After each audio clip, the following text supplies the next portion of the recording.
Good evening. My name is David Golder, and it's my honor to serve as chair of the Jewish Federation of North America's Domestic Policy and Government Affairs Council.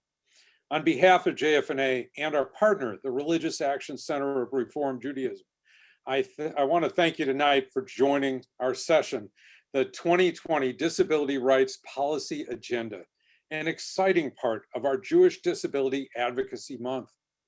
The two sessions this week and our day of action on Wednesday are the culmination of our month of education, empowerment, and community building in support of people with disabilities. Before we get started, I'm pleased to share that we are able to provide live, closed captioning, and American Sign Language interpretation due to a generous grant from Toyota. To turn on the captioning, please click on the CC button at the bottom of your Zoom window. Our sign language interpreter will be on the screen for the entire program, and instructions for how to view the ASL interpreter are in the Zoom chat. And now it's my pleasure to introduce Rabbi Rebecca DeBow, who will share our intentions for this session and our week of action. Rabbi DeBow leads Moses Montefiore Congregation in Bloomington, Illinois, just a little south from Chicago where I'm at. Besides serving the rabbinate full-time, the rabbi offers her time to the greater Jewish deaf community, which has been a special place in her life, as she is the first female deaf rabbi ordained in the world. Rabbi, it's my honor to turn the program over to you.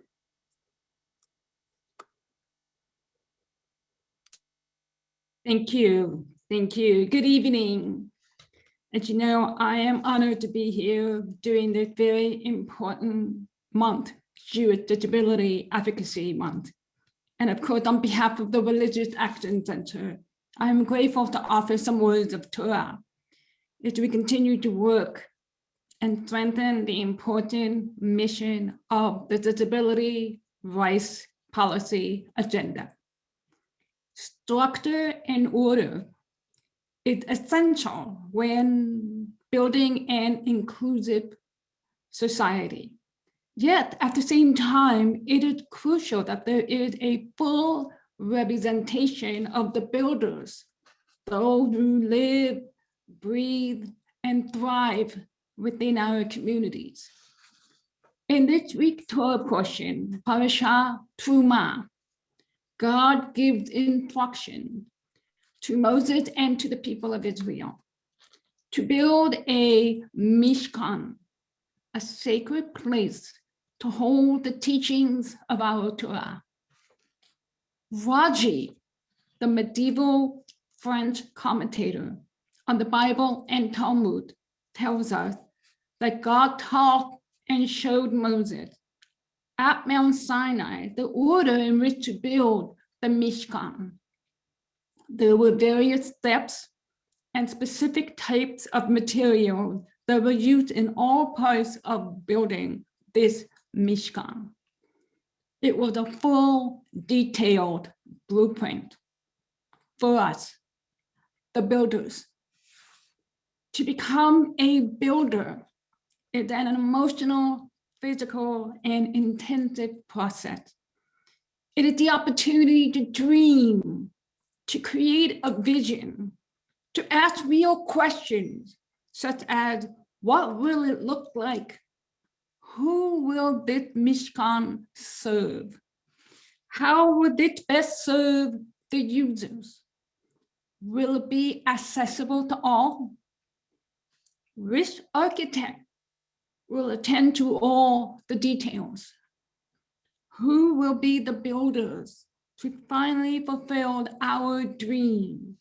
A dream where people of all abilities can be a part of this magnificent holy Mishkan.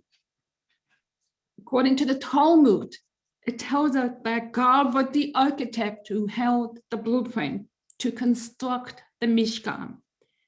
The purpose was to build it not only for the generation in the desert, but also for all future generations of our people.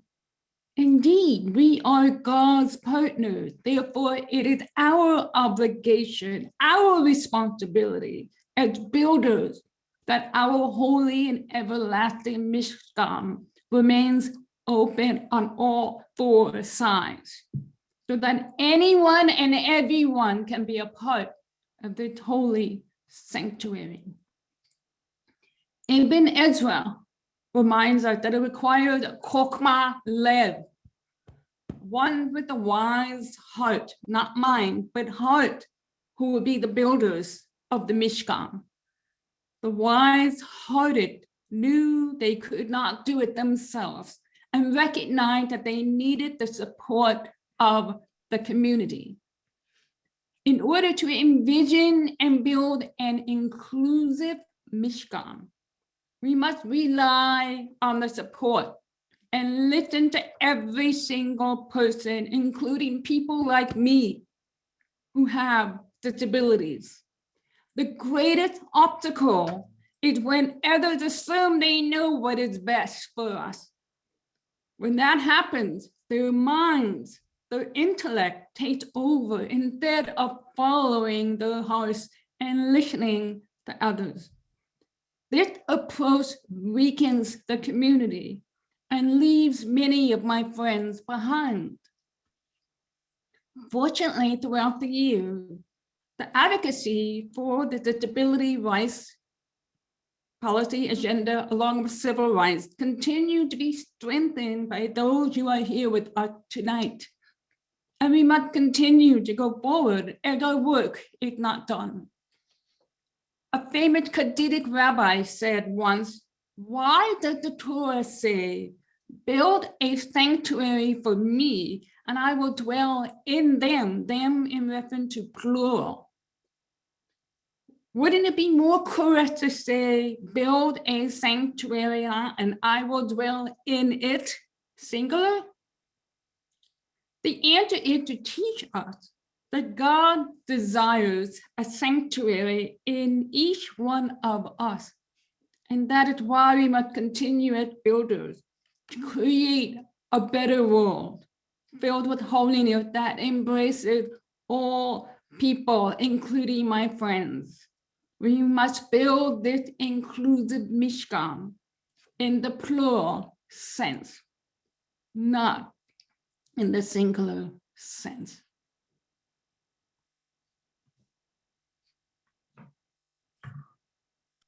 Rabbi, thank you for leading us tonight with your inspiring message. It's now my pleasure to introduce our esteemed panel of experts in the disability advocacy field.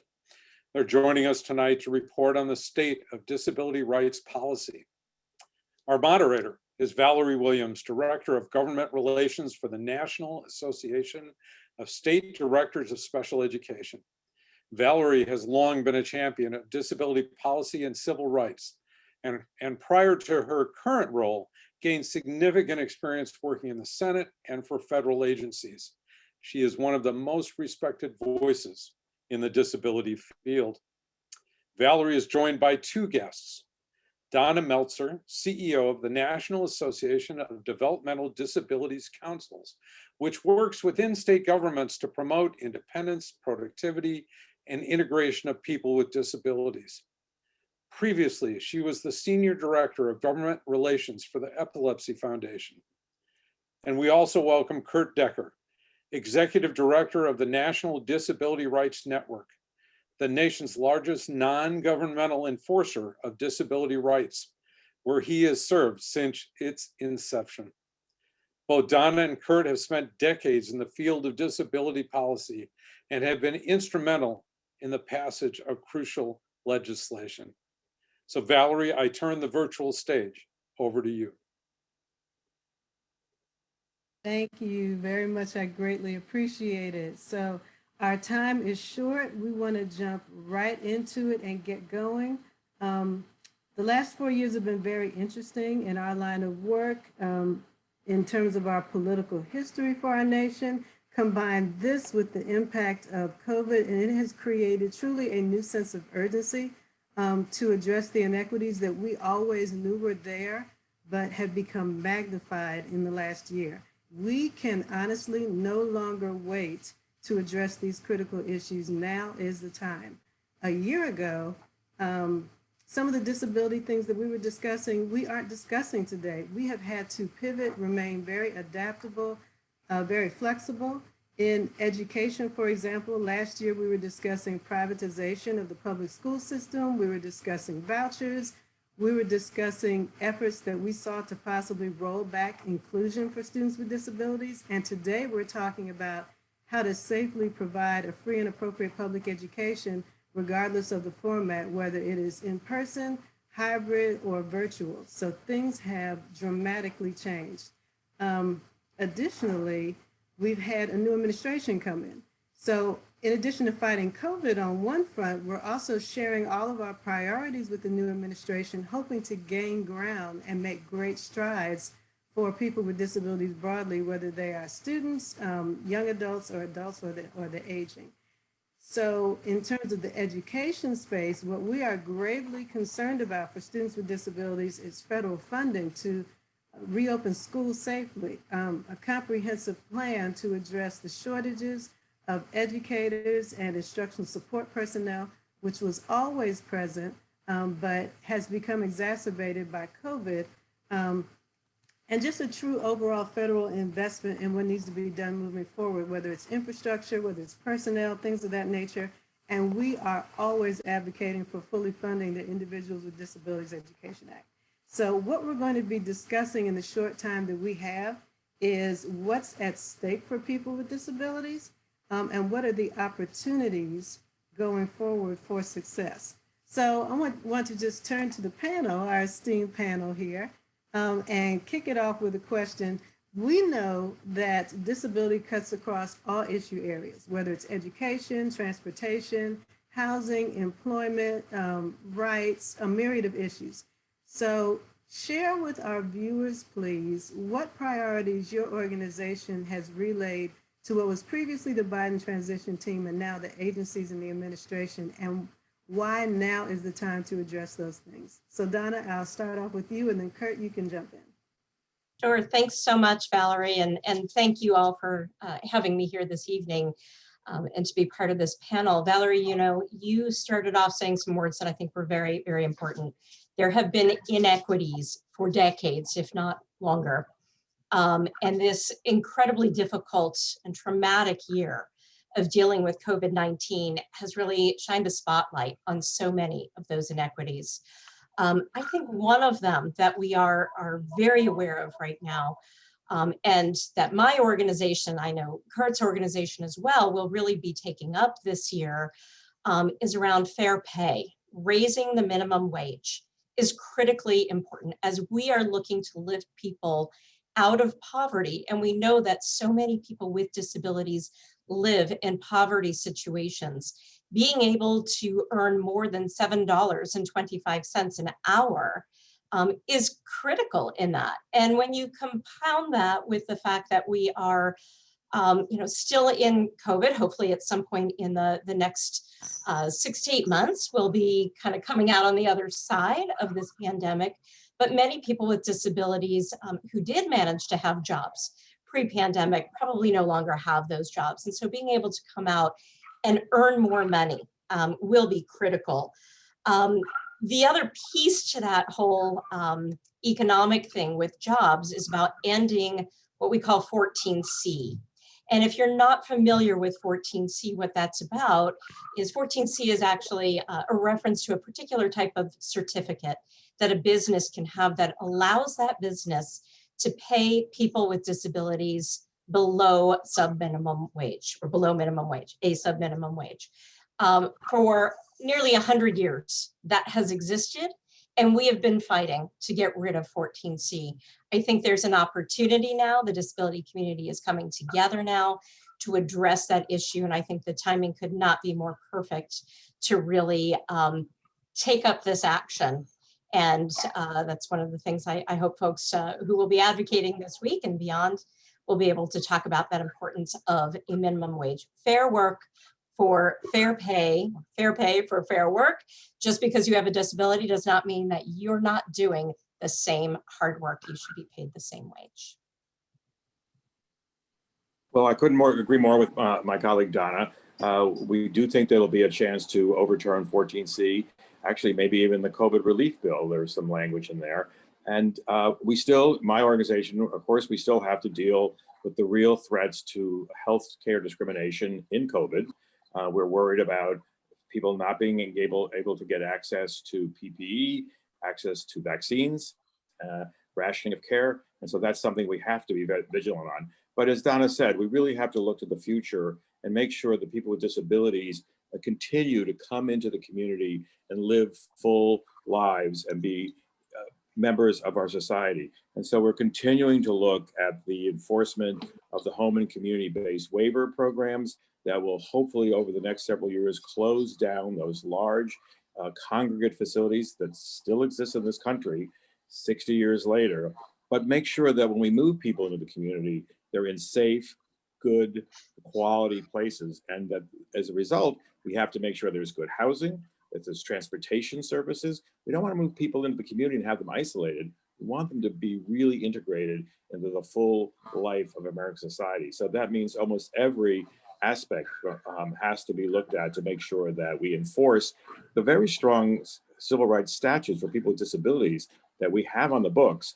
There's been a dearth of enforcement over the last few years. And so we believe that there's going to be a great opportunity now with a new Department of Justice, with some really strong advocates there, strong advocates in the Departments of Health and Human Services, Transportation and Housing, and then working with them to make sure that we make the promise of those statutes really be meaningful for people with disabilities.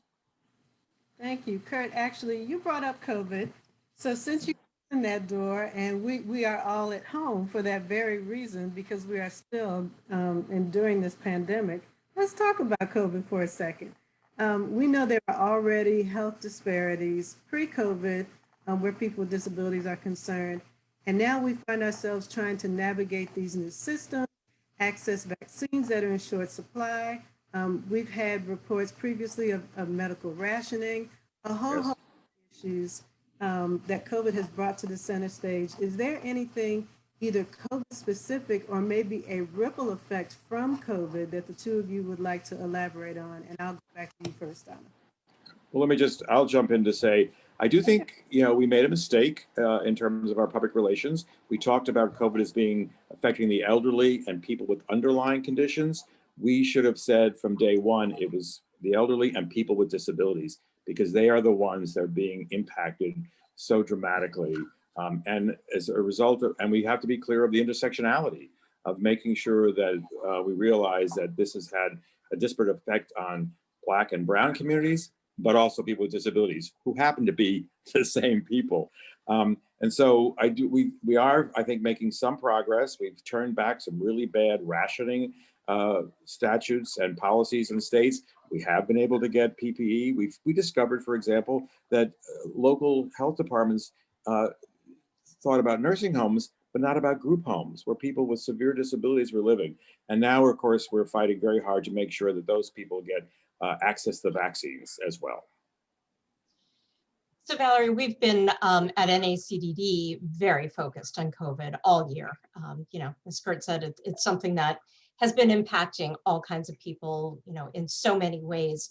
Our state councils on developmental disabilities, if you're not familiar with them, they really play this role in the state of kind of being a place really where the entire disability community comes together.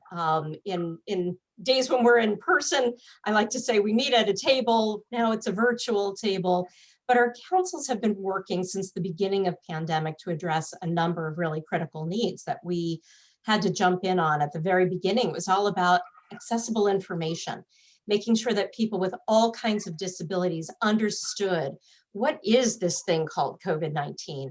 What do I need to do? How many times a day do I need to wash my hands? What happens if I don't feel well? Do I go see my doctor? Do I go to the pharmacy?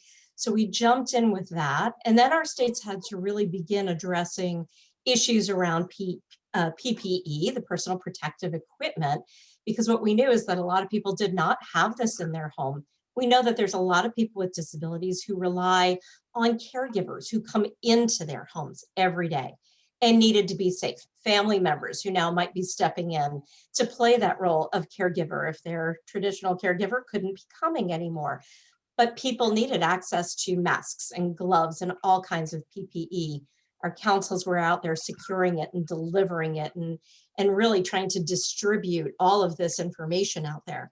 We knew that there was a digital divide going on. A lot of people with disabilities don't have access to the kind of technology we're using tonight. So many of our states stepped in and looked for ways to get, whether it was a tablet or a cell phone or something into people's hands, literally paying the bills for the Wi-Fi and teaching people how to use it so that we could make sure people were getting access to telehealth and making sure that people weren't isolated and lonely and that they could attend their meetings and gatherings and really stay connected in so many ways. And now, as Kurt pointed out, it's all about the vaccine. Our organization has just started a vaccine advocacy campaign, helping to get information out that is factual, that is vetted by the CDC, that explains clearly what is this vaccine about, we're trying to help people feel like it's safe. It's something that's important. It will help us all to return to the life we want to live. So through social media and websites and webinars, we've already begun on that advocacy campaign, and it's going to go for several months, really, until we can get out there. I think Kurt mentioned access to the vaccine has been a real issue over the last couple of months. Our councils have also worked really hard in helping our states to make those prioritizations about who gets the vaccine when. And it's, the fact that it's not really labeled as people with disabilities, although in some states and territories, we finally got to that language.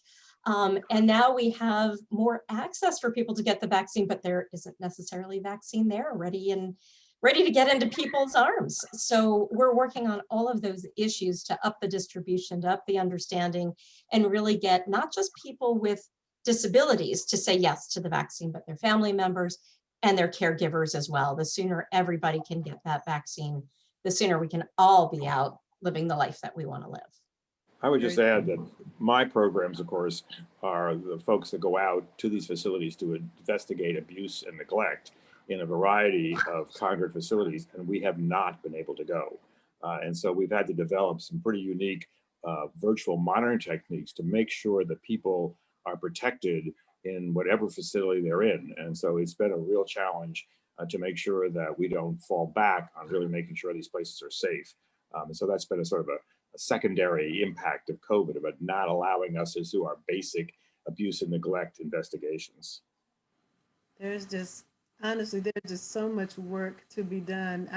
And as you mentioned, Donna, at some point we will be done with COVID, even if it's all encompassing at the moment. But tell me this, are there any issues which some of you can think of which deserve a lot of attention, but are not right now, maybe need attention in the next 2 years or so, because we're all caught up in what's going on with COVID, but they're equally important and they also deserve some attention?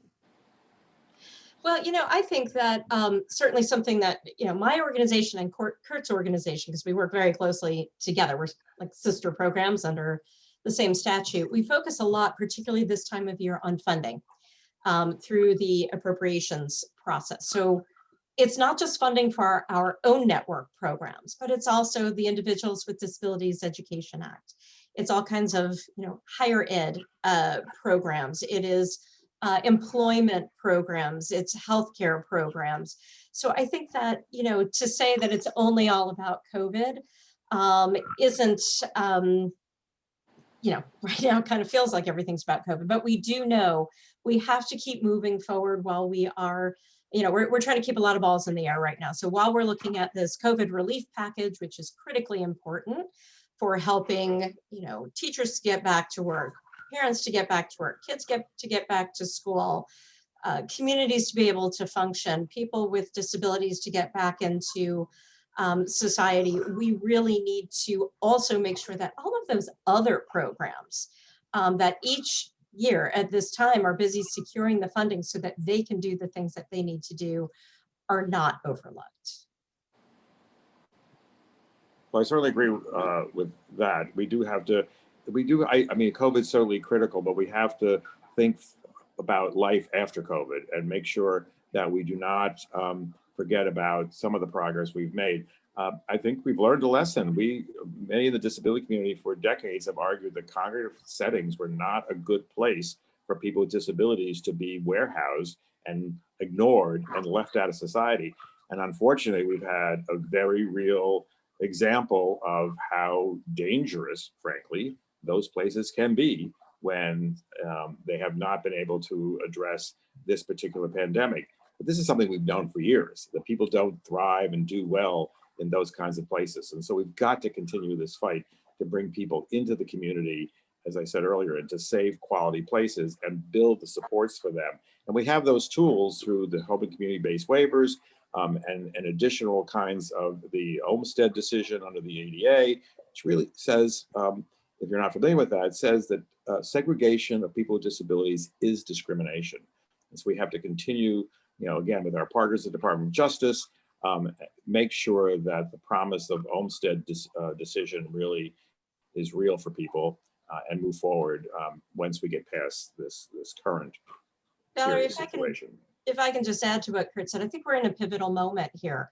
We're still in the pandemic, but we're looking ahead.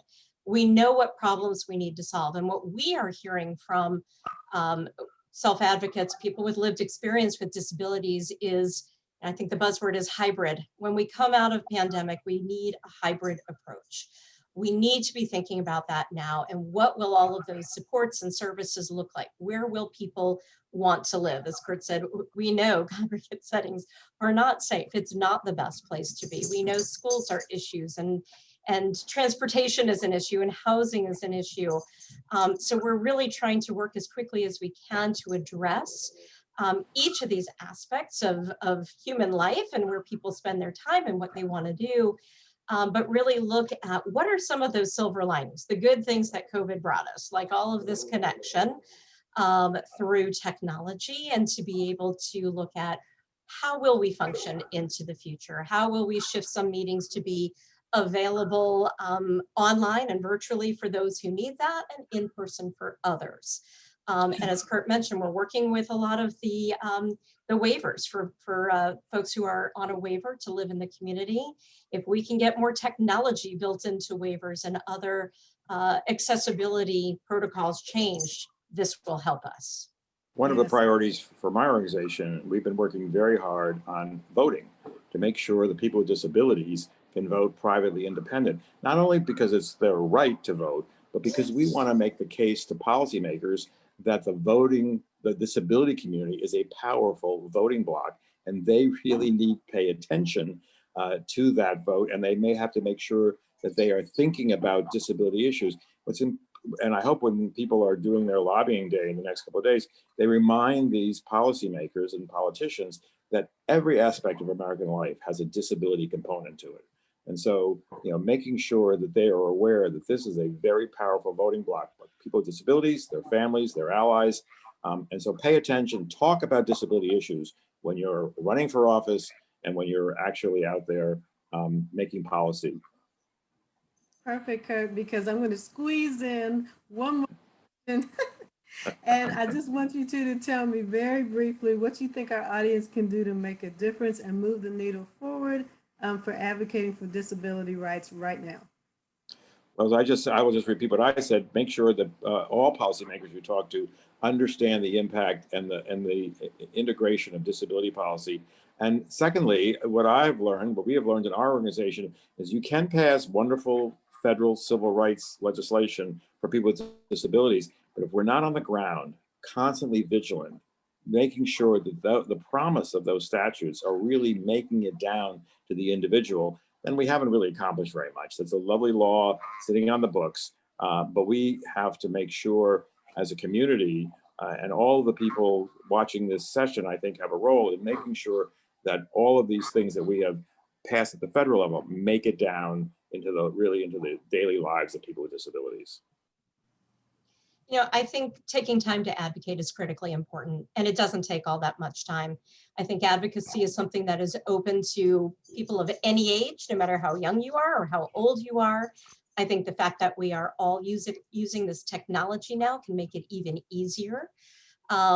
Really just take a few minutes of time any day and talk with people. whether it's leaders in your own community, it is people in Washington, D.C. and the House or the Senate. It's your own legislators. Just, pick your issue, what makes your heart sing or makes your blood boil, and get out there and talk about it. I know our website, Kurt's website, Valerie's website, if you're looking for those messages, if you need things to say, or how do I connect with our members, we can help you do that. I'm sure JFNA can help you do that as well. But don't be shy. This is a moment, and we have so many things to advocate for. So just, to borrow that phrase from Nike, just do it. Well, thank you very much, Donna and Kurt. Our time is up. Greatly appreciate your expertise and your years of service in this field. I'm going to turn it back over to our host, David Golder. Thank you, Valerie, and thank you, Donna and Kurt. What a great message to end on. And thank you for sharing your perspectives on all these issues that matter and where we can make an impact. We'll now turn to our congressional segment to hear what's happening in Congress and how we can make that impact.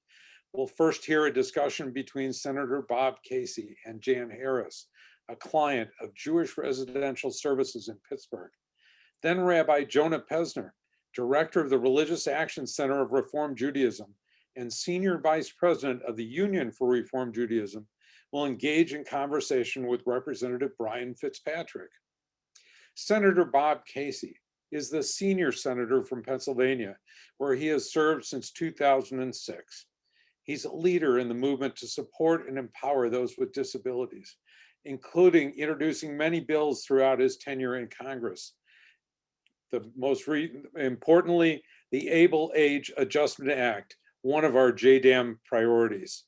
Jan Harris is a retired psychologist and a constituent of Senator Casey's, and we look forward to hearing their conversation. Good afternoon, Senator Casey. It's good to meet with you. And I just really want to thank you for Okay, good. Thank you for your leadership and your passion to make equality for people living with disabilities the law of the land. I'm really grateful to have the opportunity to talk with you in front of our audience of activists who have already contacted their members of Congress asking for their strong support for the Able Age Adjustment Act when it's introduced. And we're also working hard to ensure that benefits like home and community-based services and SNAP are included in the reconciliation bill that passes. And I'm curious, how do you see the 2021 landscape in Congress with respect to the Able Age Act? Well, Jan, I want to thank you for this opportunity and also thank the Jewish Federations for their support for this, for a number of legislative priorities. Able Age, that bill that I've introduced, and we have good bipartisan support. So I think the short answer is we're going to get the kind of support that it will allow us to get through the Senate, which has been exceedingly difficult over the last number of years because it seems like getting bipartisan support for anything significant has been difficult. But I think we're going to be able to get, we at least have a really good shot this year of getting it done. Here's what the bill does. We know that there were some limitations in the law about what you could save if you had a disability. Able accounts allow people with disabilities to save up to $100,000 today.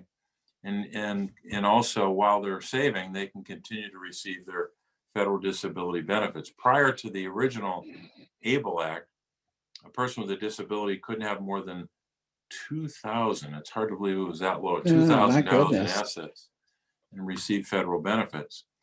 So we wanted to change that. We did with the Able Act. Now, as of the end of last year, 2020, 82,000 people across the country have opened Able accounts. They've invested over $640 million. That means that it's about $8,000 per person. That's a big savings. Yes, $6,000 over the old limit. So people are able to save a lot more. These funds obviously can be helpful for education, for disability expenses, even opening a small business. So it does give people some power or some control over their lives because they can save for the needs that they have. When we passed Able, we had to limit the accounts to those who acquired their disability before their 26th birthday. That was a compromise at the time in order to save on the cost of the legislation. This new bill that you made reference to, the Able Age Adjustment Act, would extend eligibility to open an ABLE account to people who acquire their disability prior to their 46th birthday instead of 26. Here's the impact on a couple of groups of Americans who have a disability. It's about 6 million people more that would benefit. 1 million of those who would open up those accounts with that higher age limit would be veterans, 1 million veterans. I want to give a shout out to our co-sponsors because it is, as I mentioned, bipartisan. Senator Moran from the state of Kansas is on this bill. He's my Republican partner. We have Senator Murkowski from Alaska, Senator Bozeman from Arkansas, and then a group of Democrats who have helped. Senator Van Hollen from Maryland, who worked on the original ABLE when he was a House member. Senator Blumenthal from Connecticut, Senator Wyden from Oregon. I mentioned Senator Wyden last, but he's a very important player in this because he happens to be chairman of the Finance Committee, of which I'm a member and through which this bill would pass. In the House, we have both Representative Cardenas, who's a Democrat, and Representative McMorris Rogers, who also was very helpful in the original ABLE Act. So we've got good support, but the key here comes down to one word: advocacy. And I just ask anyone who's listening and can hear the sound of our voices or can see us to do everything you can to contact your member of Congress in the House and your senators to make the case for the Able Age Adjustment Act. So for us as advocates and consumers, the critical factor right now is to be contacting our congressional members, which the people that we're going to be talking with, many of them have already done that and will continue to do so. Okay. Thank you. I'm curious, what led you to pick up the mantle of disability policy as one of your primary areas of focus? Well, part of it, I guess, is just values. I was raised in a home where my parents, from as long as I can remember as a child, were always reminding us that there are people in the world who are vulnerable for one reason or another. And if you have an opportunity, you got to try to help them. You got to try to lift them up. Some people choose public office or public service. Other people choose to work in the nonprofit sector. Other people provide help through other pathways. I chose elected office. And when I was fortunate enough to get to the United States Senate, we had some Senate leaders who were in the vanguard leading disability policy. Senator Ted Kennedy comes to mind, Senator Tom Harkin, of course. And there comes a time when you can be a participant or part of a team, and then sometimes when there's a void, either by retirement, in the case of Senator Harkin, or the passing of Senator Kennedy, there was a leadership void, and I decided to fill that and tried to surround myself with a great team, which we did, to help us move these issues forward. And I think that's kind of the predicate for why I make disability policy a priority. I think even if I didn't have it as a priority prior to this year, this is a darn good year to start if I hadn't already started. Yeah. Because we have an opportunity with President Biden, his Build Back Better plan, which speaks to not just healthcare issues and disability issues, but workforce issues, the people who are providing the kind of critical services to people with disabilities. They're part of his plan as well. So we've got a chance this year with a new Congress and new administration to focus on the economic realities of people with disabilities. They're often the most challenging issues that folks with disabilities have, those that are economic. In some sense, when you have a crisis, people with disabilities can be first and last, and unfortunately, first in terms of those who were let go from jobs, and often last to be rehired.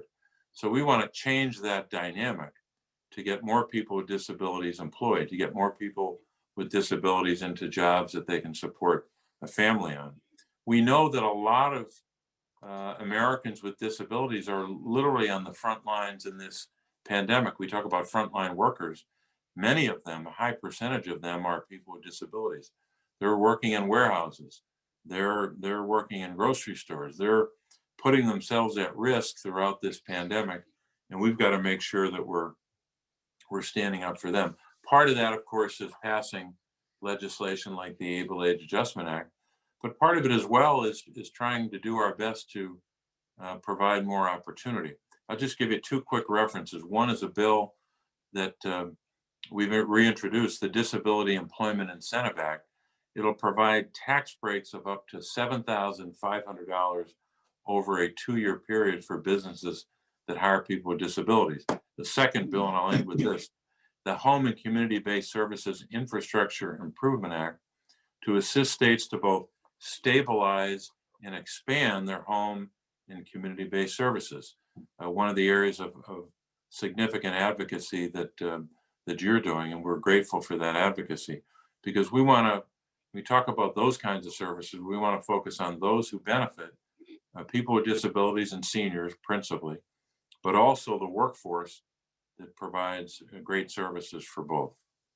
Mhm. Thank you. Thank you. I have kind of two quick questions. One may not be so quick. One is kind of a consumer related question. The other is 5 years down the road, but I'll ask the consumer part first.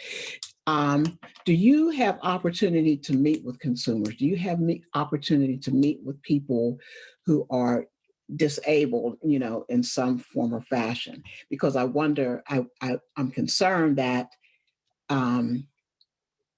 that we may not have a voice within the congressional voice. So I'm just curious. Jan, I'd say for sure, we have on a regular basis been able to meet with folks with disabilities and with leaders who have a disability, and they're doing advocacy work. Obviously, during the pandemic of the last 11 months or so, those meetings have been very few, if any. Most of that has been by Zoom. The physical in-person meetings, I hope to resume whenever it's safe.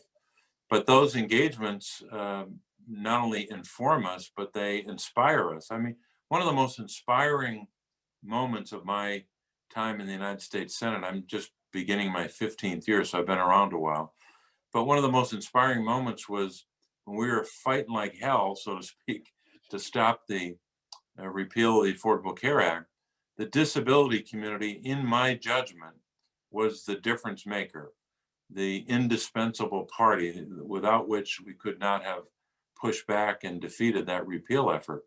And I say inspirational, not just because they came to our office and made their case and went to so many hundreds of other offices on Capitol Hill, but they were literally putting themselves physically on the line. One gentleman sat in a wheelchair outside our office, outside meaning out of the building on Connecticut Avenue. He was in a wheelchair for the entire night on a summer evening when the humidity was through the roof and the temperatures were very high. That kind of personal, I'll call it blood, sweat, and tears almost, that kind of determined effort made the difference and was a great source, even a reservoir of inspiration for me. My final question is, 5 years down the road, what is your hope for people with disabilities and their families? Jan, I think in so many ways we have to go back to the fundamentals. And on disability policy, when you talk about fundamentals, you're talking about the Americans with Disabilities Act, the ADA goals, some of which we've made progress on, substantial progress, others not so much. So I think we have to embrace that challenge to make sure that we're focused on those 4 goals. And you're well familiar with them, but the fundamental reason we have to do that is because that statute passed now 30 years ago gave us the roadmap for developing the best policy for people with disabilities. So whether it's equal opportunity or full participation, or independent living or economic self-sufficiency. We have to tie ourselves to those goals. And just on the economic challenges, economic self-sufficiency, just recently, just last week even, the most recent New Hampshire Institute on Disability released their disability compendium, which many people are familiar with. They reported on the year 2019, the most recent year they had data for. And when you compare the almost 79% of the population that does not have a disability and whether or not they are employed, you compare that 79% with roughly 39% of people with disabilities. So a 40-point differential between people with disabilities who had any type of a job compared to people who don't have a disability, from comparing 39% to 79%. So obviously, we're not doing enough to make sure that people with disabilities are employed. So that's got to be a major goal, employment. Number two, I'd return to the topic we mentioned before, which is home and community-based services and the access to those services.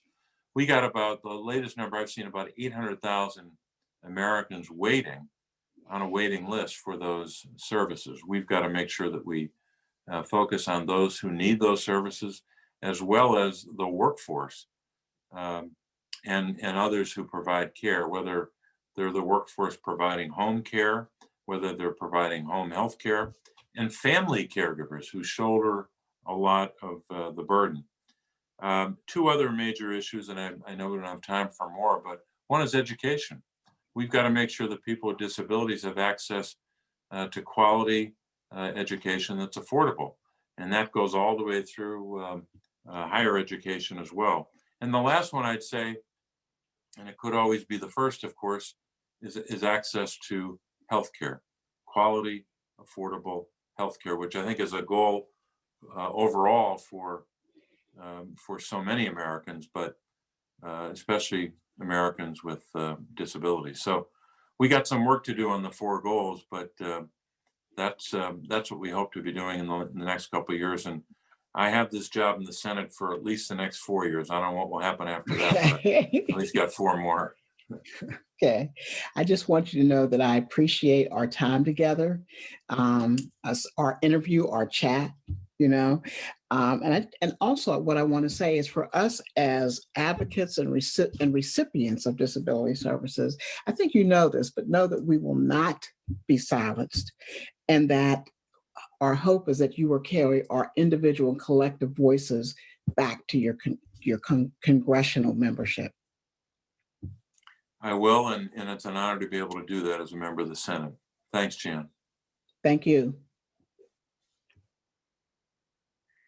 Thank you, Jen Harris and Senator Bob Casey, for that wonderful conversation we were privileged to be part of. I'm Rabbi Jonah Pesner, the director of the Religious Action Center of Reform Judaism. I want to thank our partners at JFNA for this always amazing event, particularly this year during the pandemic, getting JDAM online. Welcome to everybody. I want to also give a special thank you and shout out to my colleague, Rabbi Deborah Dubow, for her wonderful, Rebecca Dubow, for her wonderful Devar Torah and her leadership. As Senator Bob Casey and Jen Harris discussed, one bill that we're advocating for this week is the Able Age Adjustment Act, which was just reintroduced today.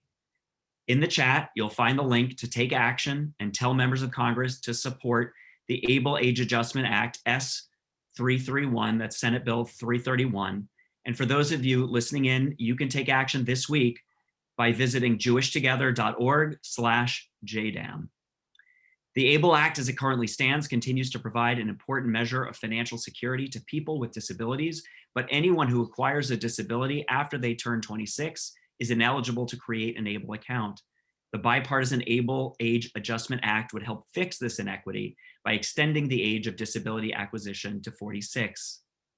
Now, with February being not only JDAM, but also being Black History Month, I'd like to just take a moment and recognize and celebrate the numerous Black disability rights leaders, including Fannie Lou Hamer, the incredible organizer and civil rights leader who as a child contracted polio and as an adult following a beating by police in a Mississippi jail, walked with a limp and suffered a blood clot behind her eye. But nothing would stop her from speaking truth and in working to advance civil rights and voting rights. Lois Curtis, who through Olmsted established the right of a person with a disability to receive individualized treatment and to live in the most integrated setting appropriate under the Constitution and the Americans with Disabilities Act. These two inspirational leaders were instrumental in getting us to where we are today, and this week, we are advocating to build upon their work and their legacies. Now I have the pleasure of introducing our featured speaker, Congressman Brian Fitzpatrick. Congressman Fitzpatrick was elected to the House of Representatives in 2016 and represents Pennsylvania's 1st District, which includes all of Bucks County and a portion of northwestern Montgomery County. During his 2 terms in Congress, Representative Fitzpatrick has emerged as a leader, working with members on both sides of the aisle on a range of policy issues, in particular, promoting equal opportunities and fighting against efforts to roll back protections for individuals with disabilities. He's worked to protect access to healthcare, introduced legislation to improve employment opportunities, and is an original co-sponsor of the Able Age Adjustment Act and much more. Prior to running for Congress, Brian worked for 14 years as an FBI supervisory special agent, fighting political corruption and supporting global counterterrorism efforts, including being embedded with US Special Forces as part of Operation Iraqi Freedom. Congressman Fitzpatrick, thank you for your service to our nation, and thank you for joining us tonight. Thank you, Rabbi Pressner, and thank you to JDAM and to the Jewish Federation and to Robin Schatz, if you're out there, my local friend from the Jewish Federation of Philadelphia, who's really built a relationship with me, much like she did my predecessor, my brother Mike, who we miss dearly. But Robin has been a tremendous friend and really an advisor to both of us. So Robin, thank you for your help. And Senator Bob Casey, my friend and my U.S. Senator, who's done a tremendous job in this regard, he and I share a very, very common philosophy. And I heard one of the earlier questions about connection. He and I have multiple connections. I obviously have a personal connection. I have a special needs brother who I love dearly, and I'm reminded of every day of how important these programs are. I've seen it, I've lived it firsthand about how people need us, people that need to be lifted up. The Able Age Enhancement Act, or Adjustment Act, is incredibly important. I think 6 million is the low estimate of how many people would help, including probably over 1 million veterans. It's incredibly important. Legislation, moreover, that provides financial incentives for employers to hire people with disabilities, direct financial incentives for people with disabilities. And as Senator Casey had mentioned, infrastructure is going to be a big piece of what we advance as far as stimulus this year.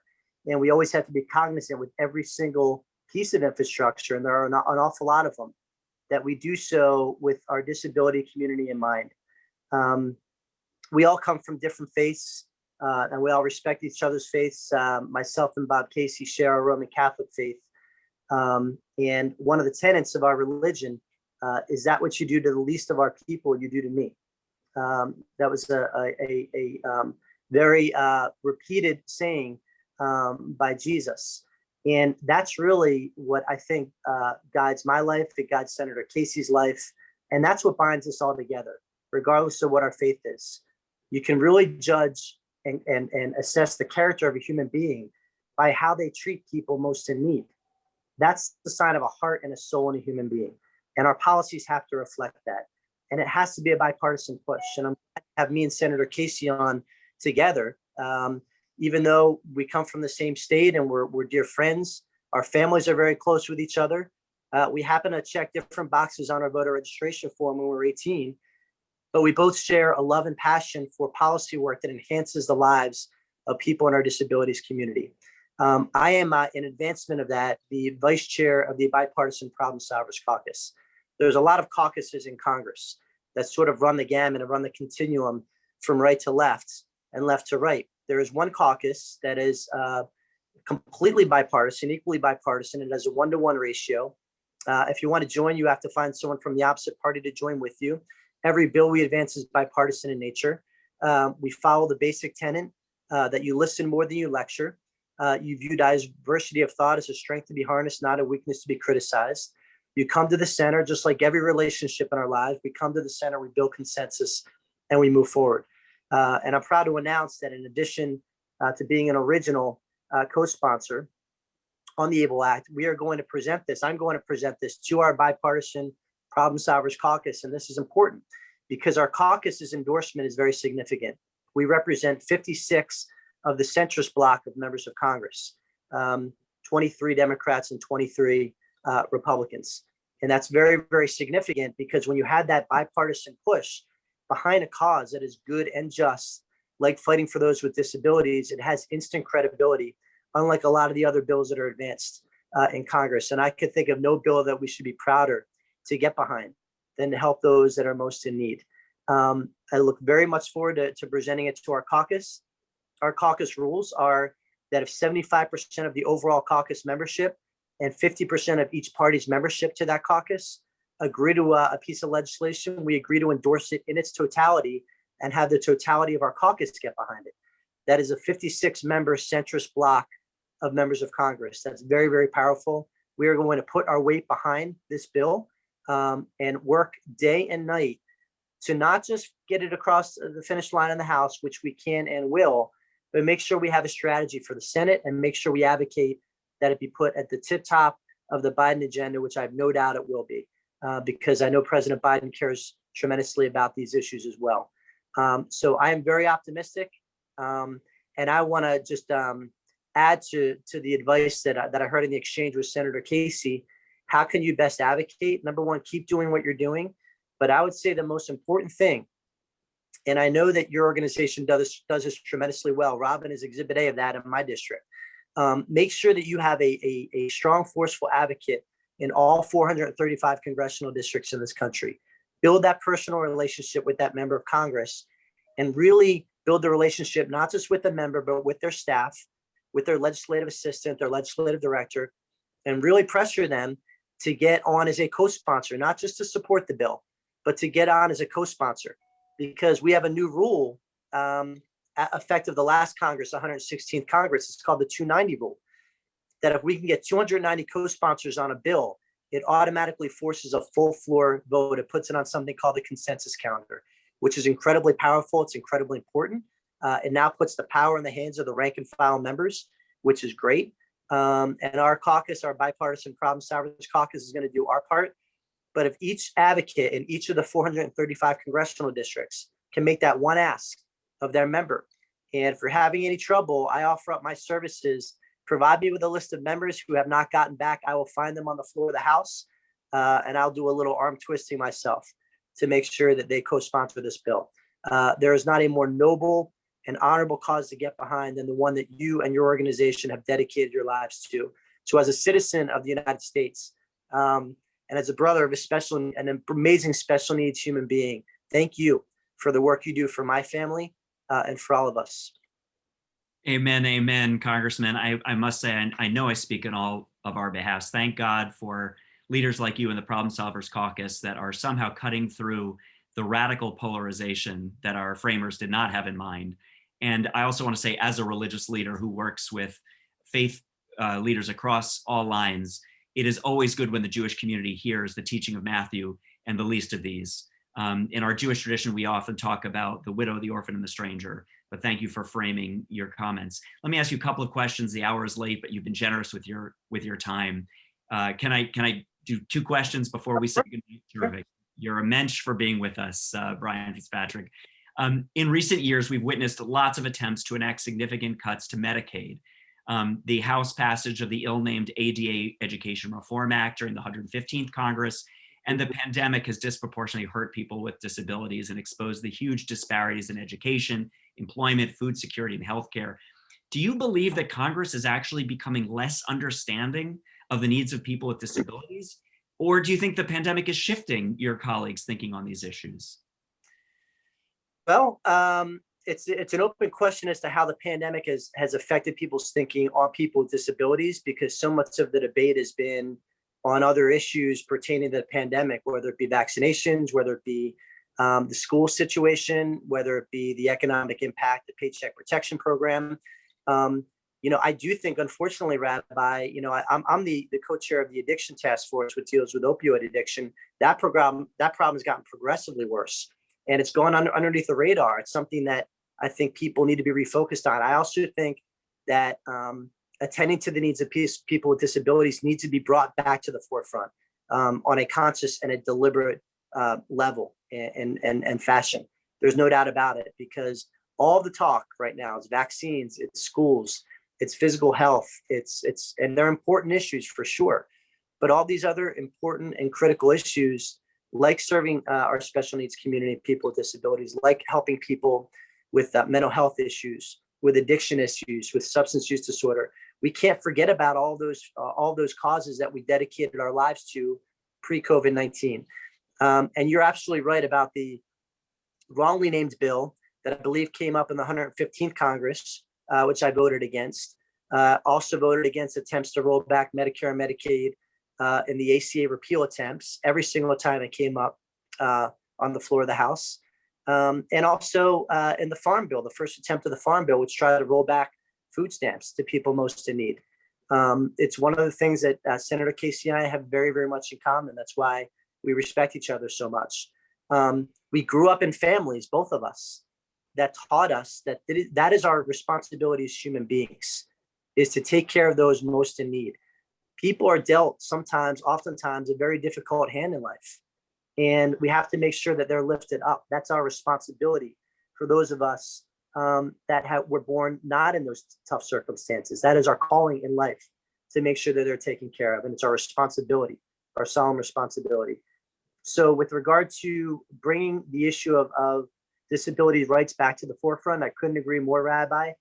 It is something that has to be consciously talked about and re-injected into the conversation, into COVID conversations, because just like the addiction issue that I referred to, it's unfortunately become lost in the debate.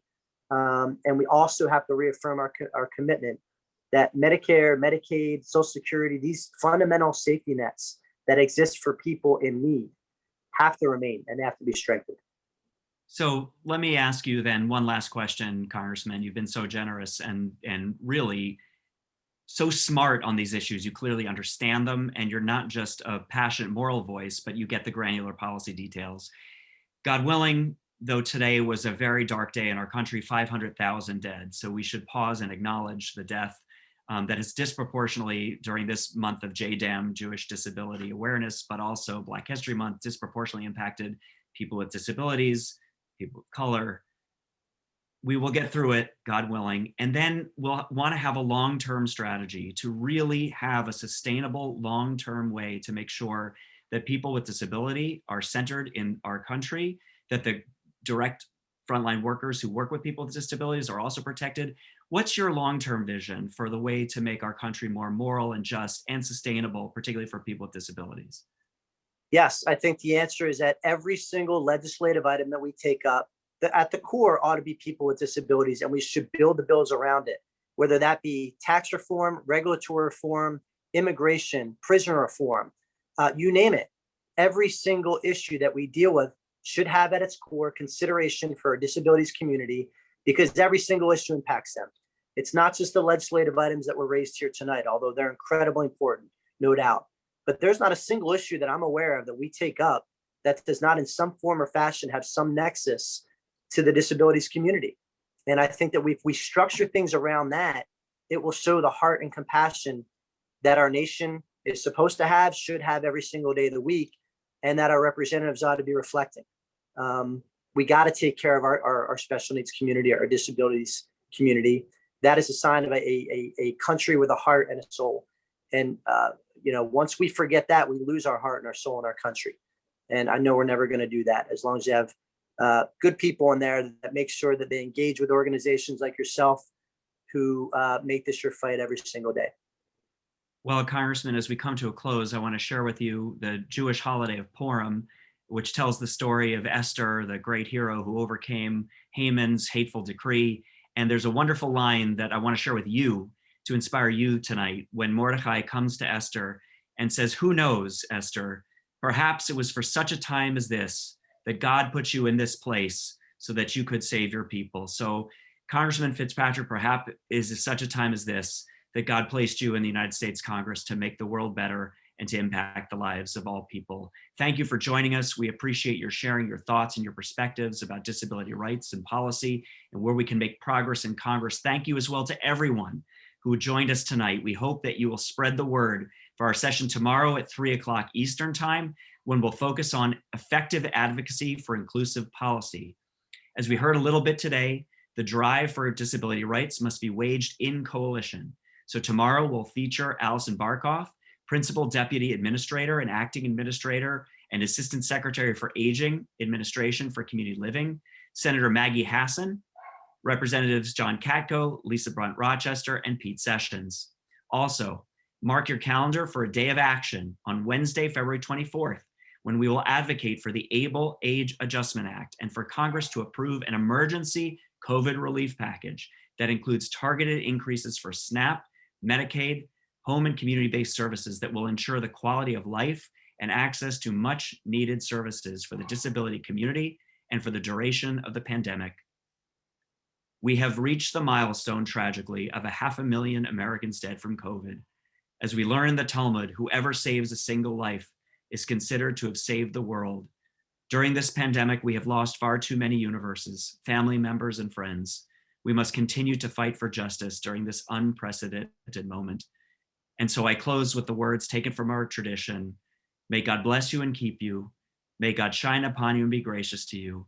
And may God give everyone on this call and all of our families and friends in our community, all the people in our nation and all people everywhere, shalom, wholeness, blessings of peace.